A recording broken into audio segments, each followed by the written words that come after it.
après-midi, donc nous sommes au niveau de la base industrielle du projet de construction de l'échangeur au Grand Carrefour de Koumassi.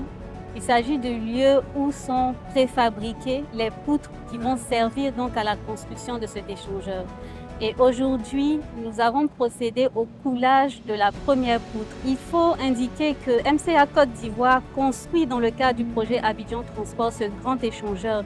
Et les ressources qui sont utilisées pour faire la construction de cette infrastructure-là ont été données par le gouvernement américain. Donc il s'agit par le biais du Millennium Challenge Corporation que nous avons eu ces ressources pour pouvoir réaliser cette infrastructure. Donc bien sûr, les travaux se font sous la supervision d'un ingénieur de supervision qui s'assure que toutes les problématiques de la qualité, de la santé, de la sécurité sont aussi respectées. Après donc le coulage des poutres, nous allons procéder au démarrage des fondations, donc à la construction des premiers pieux, et cela se fera la semaine prochaine.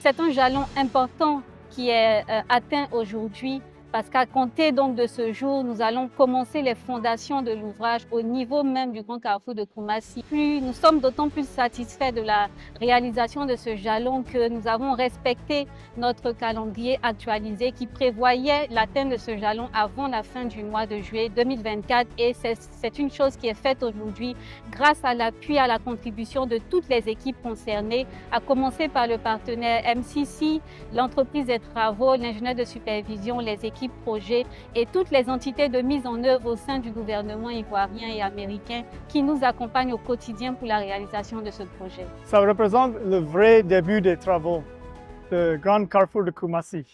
Et je profite de l'occasion de remercier tout le monde, l'équipe MCA, l'équipe MCC, l'ingénieur de supervision, le contracteur ROAD et tous les membres du conseil d'administration de MCA qui ont beaucoup travaillé pour arriver à ce stade.